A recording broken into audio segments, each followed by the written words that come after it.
কথায় আছে না, অন্যায়কারী এবং অন্যায়কে মদত দেওয়া ব্যক্তি দুজনেই সমান অপরাধী। যেই শাস্তি অন্যায়কারী পায় সেই শাস্তি তাকে মদত দেওয়া ব্যক্তিরও প্রাপ্য।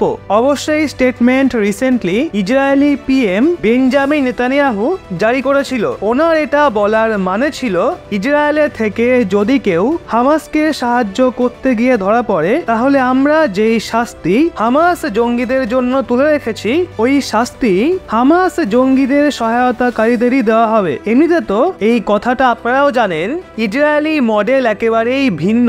ইসরায়েলের সরকার নিজের শত্রুদের বিরুদ্ধে জিরো টলারেন্স নীতির প্রয়োগ করে, মানে কোনো ক্ষমা নয়, কোনো রকম দয়াও নয়। ভুল যখন করেছো তখন শাস্তি অবশ্যই পাবে। যদি এক্ষেত্রে ভারতের দিকে তাকানো হয়, তো আমাদের এখানে দেশদ্রোহীদের বিরুদ্ধে সরকার এতটাও কঠোর নয়। হ্যাঁ, পাক জিহাদিদের ক্ষেত্রে কোনো রকম আপোষ করা হয় না, কিন্তু ওই পাক জিহাদিদের সাহায্যকারীদের বিরুদ্ধে কিছু কড়া অ্যাকশন নেওয়ার দরকার থাকে, যেটা এতদিন পর একটু তাও দেখতে পাওয়া যাচ্ছে। হয়তো এবার এটা দেখে পাক জিহাদিদের সাহায্য করা বন্ধ করবে। আসলে রিসেন্টলি এনআইএর তরফ থেকে ঘাঁটিতে একটা গুপ্ত অভিযান চালানো হয়েছিল, যাতে দেশদ্রোহীদের হাতে নাতে ধরা যায়। এই অভিযান শ্রীনগরে চালানো হয়, যেখানে এনআইএ এমন 4 জন মানুষকে ধরে যারা খোলামেলা পাক জিহাদিদের সাহায্য করছিল। আর তারা কোনো বেকার লোকজন ছিল না, সবাই সরকারি কর্মচারী ছিল। আগের দিনই বললাম, ডাক্তার থেকে শুরু করে পুলিশ কনস্টেবল। দেশের নুন খেয়েই যদি দেশের সাথে বেইমানি করে, তাহলে এদের আর কি বলবেন? এদের সাসপেন্ড করাটাই কি যথেষ্ট? কারণ আজ নয় তো কাল এরা জেল থেকে বেরোবেই, আর তখন তো তারা আরো ভয়ানক রূপ ধারণ করবে। এমনটাও তো হতে পারে তারা পাকিস্তানের ISIS এ জয়েন করলো, তখন কি হবে? তাই এদেরকে শুধু চাকরি থেকেই বরখাস্ত করলে হবে? এদের প্রতি তো ইসরায়েলের মতো মনোবৃত্তি নিয়ে চলা উচিত। এবার একটু চোখ রাখি অন্যদিকে। চীনের জন্য একটা লস ইয়ার। আমরা শুধু দীপাবলির কথা তুললেই ওই সিজনে শুধুমাত্র ভারত থেকে 1 লাখ কোটি টাকার লোকসান পোহাতে হয়েছে চীনকে। বাকি অন্যান্য ইলেকট্রিক ইকুইপমেন্টে যা লোকসান হয়েছে তা তো আলাদা। ভারত তো প্রতিদিন একটা না একটা ব্যান চীনা সামগ্রীর উপর লাগাচ্ছে, যার জন্য চীন অনেক চিন্তিত। কারণ ইউরোপে চীনা সামগ্রীর ডিমান্ড কমে গেছে, আর এশিয়াতে চীন প্রত্যেকটা দেশের সাথে পাঙ্গা নিয়ে বসে আছে, যার জন্য কেউই আর চীনের সাথে বাণিজ্য করতে চায় না। সেজন্যই রেটিং এজেন্সি হোক বা ফিনান্সিয়াল এক্সপার্ট সবাই একটাই স্টেটমেন্ট দেয়, চীনের ইকোনমি অনেক সমস্যার মুখোমুখি হয়েছে।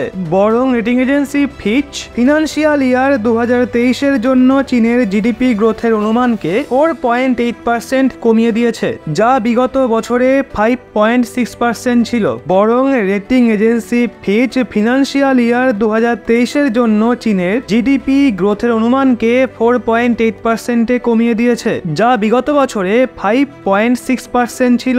আপনারা সবাই জানেন চীনের অর্থব্যবস্থা করোনার পর থেকেই হিমশিম খাচ্ছিল, যা আজ ভেঙে যাওয়ার মুখে এসে দাঁড়িয়েছে। এছাড়া চীনে বেকারত্ব ভয়ঙ্কর ভাবে বাড়ছে, যেখানে চীনে কোম্পানির কোনো কমতি নেই, কিন্তু এই কোম্পানিগুলোতেই বিনিয়োগ করার জন্য কোনো ফরেন কান্ট্রি আগ্রহ দেখাচ্ছে না। বরং বড় বড় কোম্পানি চীন থেকে নিজের বিছানাপত্র গুটিয়ে হয় ভিয়েতনাম তাইওয়ানে পালাচ্ছে, নয়তো ভারতে আসছে। আজকে এমনই একটা কোম্পানির ব্যাপারে আপনাদের বলবো, যারা চীনের বদলে ভারতে $1.5 বিলিয়ন বিনিয়োগ করার কথা ঘোষণা করেছে। আসলে বন্ধুরা, কথা হচ্ছে আইফোন নির্মাণকারী কোম্পানি অ্যাপেলের প্রমুখ বিনির্মাণ অংশীদার ফার্ম ফক্সকন, যে বিশ্ব স্তরে সবচেয়ে বড় electronic manufacturing service supply company, ওই ফার্মই ভারতে আইফোন 5 থেকে শুরু করে সেমিকন্ডাক্টর চিপের দিশায় কাজ করার কথা ঘোষণা করেছে। অবশ্য আপনাদের বলে রাখি, ফক্সকন 2001 থেকে শুরু করে 2018 সাল পর্যন্ত চীনে ভারী মাত্রায় বিনিয়োগ করেছিল, আইফোন পর্যন্ত বানিয়েছিল। ইলেকট্রিক সার্কিট বানানোয় তো এই কোম্পানি চীনকে বিশ্বজুড়ে ফেমাস করেছিল।